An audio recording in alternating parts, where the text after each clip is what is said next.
Hey everybody, welcome to Fellowship of the Clefs, PEDALFEST edition. So, I'm really looking forward to seeing everybody's content, their videos, what they're talking about, pedals that they want to share, their ideas, whether it's mods, pedal board setups. I'm kind of jazzed for this. This is going to be great. I'm hoping I'll get some ideas. I was trying to figure out a topic to do for mine, and I'm going to go with evolution because not so long ago, mainly September 4th, was the last time I saw the simplest version of my pedal board.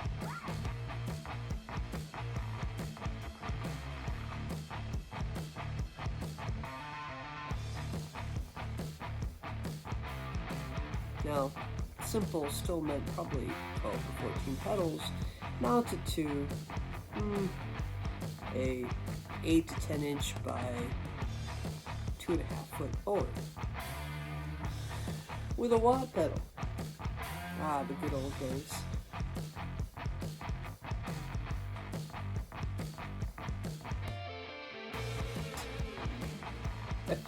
You see, what's kind of a good part of the pandemic, I'm not trying to downplay the severity of it, but a good part about the pandemic and the lack of gigs is if I had some experiments I wanted to do with my pedal chain, my signal chain, now's the time to do them.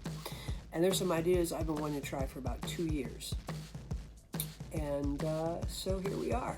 My pedal board came home, and some changes you guys have seen. I added a plus pedal. Some changes you have not seen. So I'm going to go over the evolution of my pedal board from those simple days, not so long ago, to what we have now. And I kind of want to point out that it's fun. It's part of searching for your tone, your tonal fingerprint, your identity, so that when people hear you, they hear your tone and they go, oh, and they hear your fingers, by the way, as part of that too, and how you play. But they hear your tone and they go, oh yeah, that's that player. I recognize them.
Van Halen's guitar playing from the Brown sound.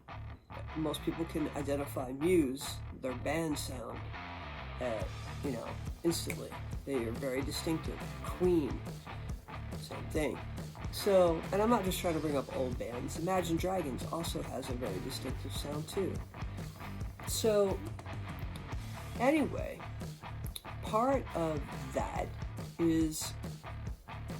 pursuit is looking at your signal chain, what pedals you use, if you're going to use pedals at all, and figuring out how to get the most out of it, And for me, also, how I can be at my most creative, expressively, I have the most creative expression at my disposal, and I'm relatively unfettered, and I have great tone.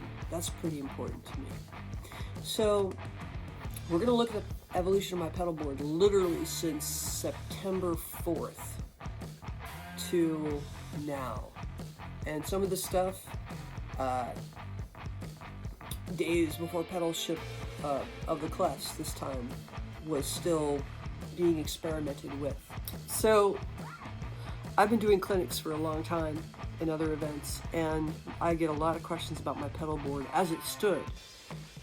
So what I'd like to do is I'm going to briefly touch on my pedal board as it was wired on September 4th, but it's going to be very brief. See, because I've already had a lot of questions in the past about my pedal board and my setup, there's already a lot of content out there. So what I'm going to do is try to avoid too many deep dives in the video so we can kind of keep moving along, because I know there's going to be other people posting content. However, if you are interested in something I've touched on in the video, I'm going to be posting additional content that will explore each of the topics.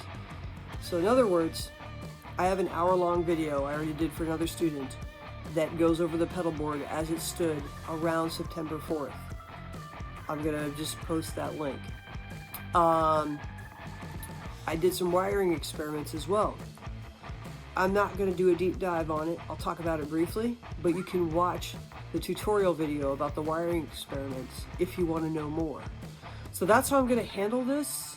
I don't know how many chapters, so to speak, there'll be. This video might be in multiple parts by the time it's done.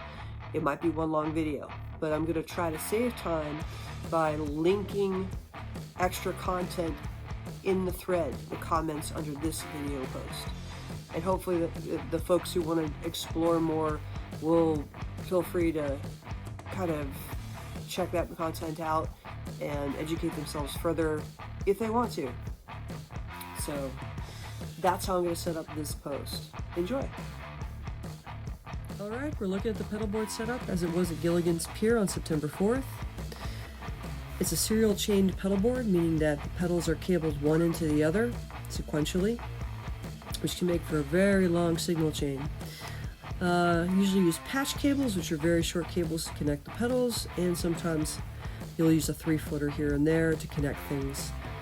Like for example, the purple pedal all the way on the left is switched back all the way to the red pedal on the top level that's all the way on the right.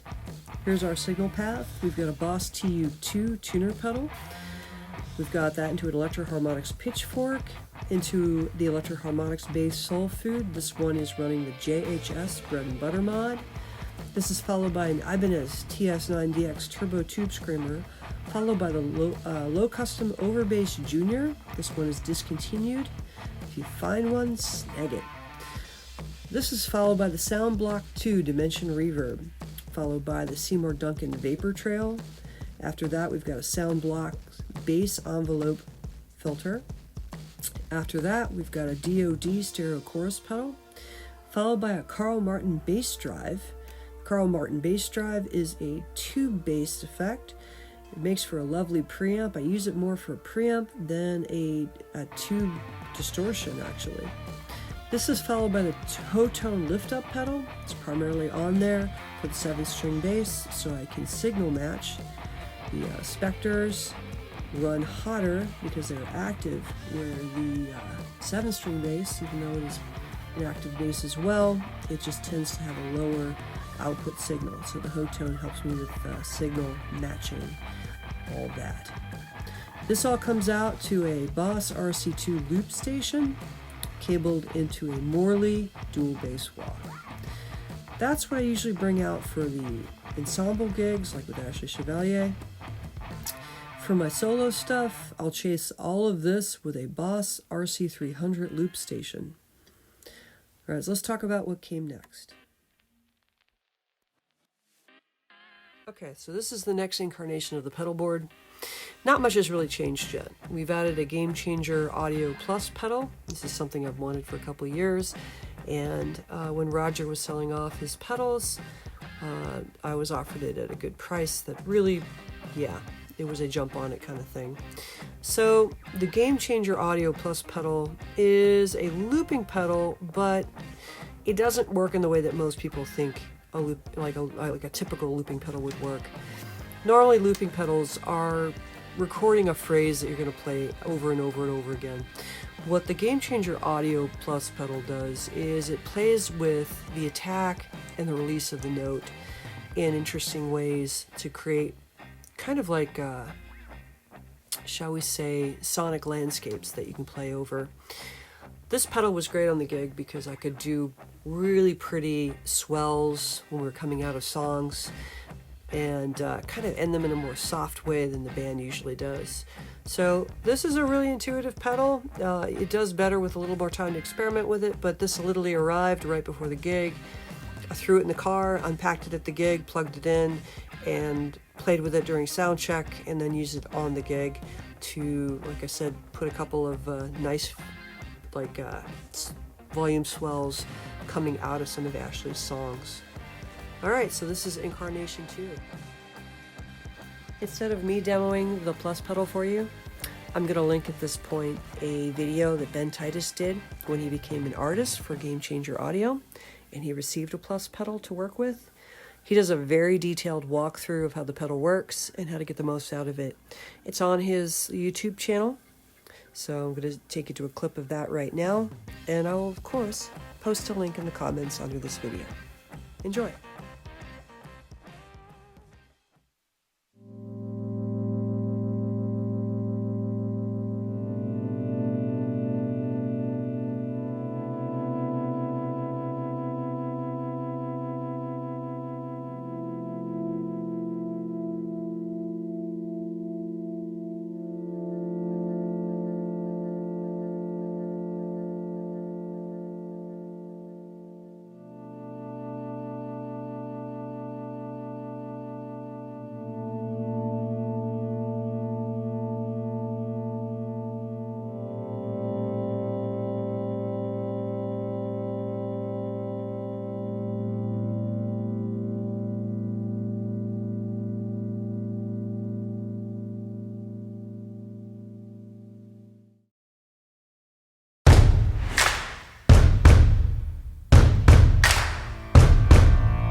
Something new this past week is something called parallel wiring. So the way the board is wired right now, there's a split out of the tuner, which is a Korg, Korg pitch black. It's a chromatic tuner, true bypass. It splits at that point into effects chain on the upper tier and one on the lower tier.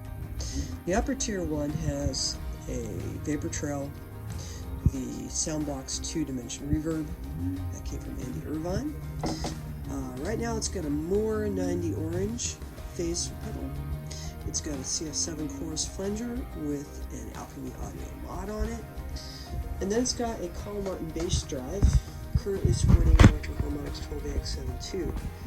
Now, some of these items are temporary. I'm experimenting a lot with what's going on with this board right now. We'll get into some of that shortly. The bottom chain is a lift-up pedal for when I use a 7-string bass to boost its signal. The Boss OC2 octave pedal. We've got the Pitchfork next. So these are both octavers. The Pitchfork does a lot more than the OC2, but the OC2 is a lot more natural sounding. We've got the Electro Harmonix based soul food, the Ibanez TS2DX. I'm sorry, TS9DX. Shame on me. That's the Turbo Tube Screamer. This is the Low Custom Overbass Junior. I think I have serial number 004. The Moore Thunderball pedal. And then an Ibanez CS9 stereo chorus. These two signal chains recombine here in a DoD 204 resistance mixer. Out from there, this is a Morley dual bass wah. And then a Boss RC2 loop station. And then the Game Changer Plus. Normally, I would have the Boss RC300 at the end of my chain.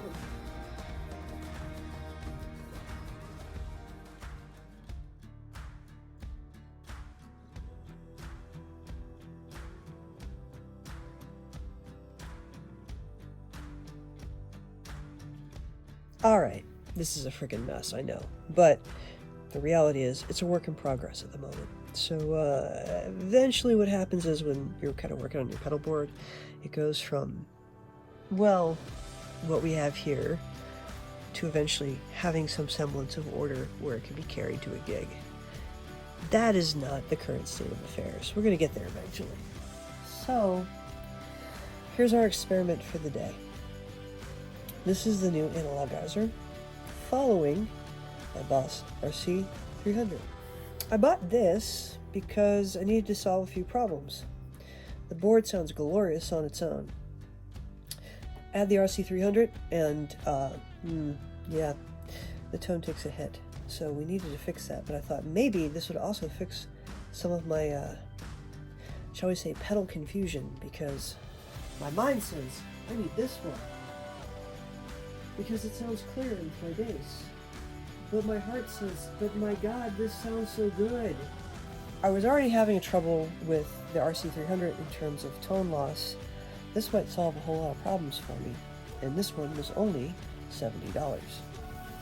$79 new, and you can find it for less than that on Reverb. Alright, so let's try this. We're going to start with a track I have on a looping pedal. This is a backing track, pre-recorded, for a song called Exploratory Flight. So let's see if this takes care of our problems with the looping pedal. Okay, I'm gonna turn that down. Hopefully it blasts your ears out.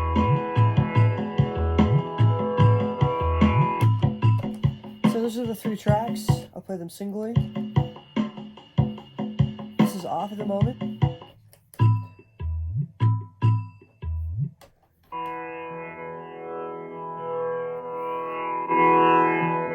A little bit so it's a little louder.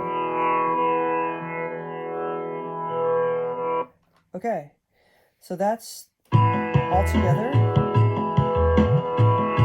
Let's see what happens.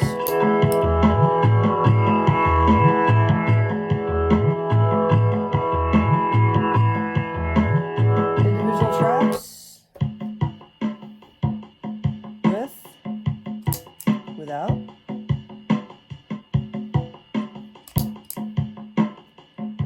A little bit as we go. I'm still learning this pedal. I have to admit, I kind of like that.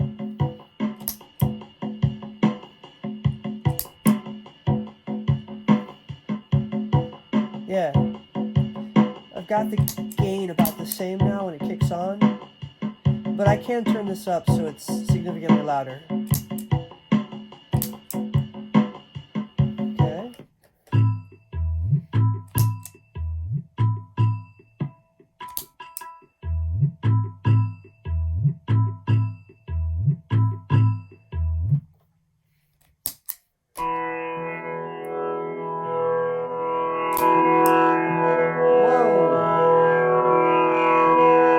That was the biggest change right there.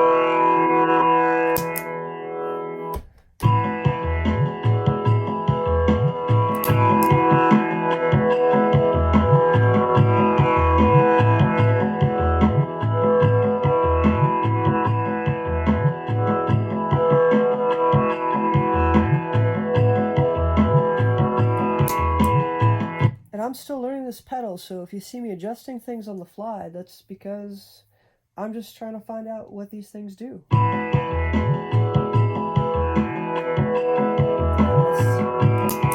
That's significant. Okay, so it looks like we've solved our looper problem. I don't know if we even need I was considering a buffer pedal, but I think that is not required. That's mostly for treble. I might still buy a buffer pedal kit and see if it does anything, but I don't feel like it's a necessity right now.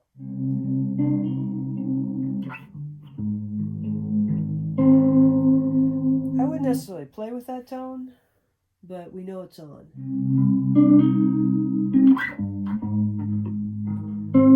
Yes, I do know how to play bass.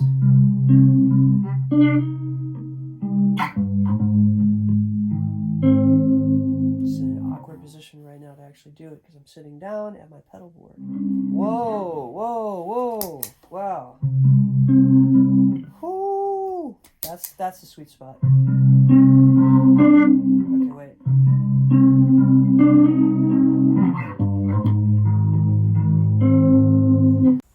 So we've made progress so far, but what prompted this comment? We're still not here yet. And how did I get that Edward Van Halen tone off my bass? Well, stay tuned. We're going to have a part 2 of this video where we see what happens next. There's a quote with Eddie Van Halen. It says, if there's a $1 all-you-can-eat buffet, my brother and I would say, give us $3. What have I done? I asked for $3 worth. Enjoy.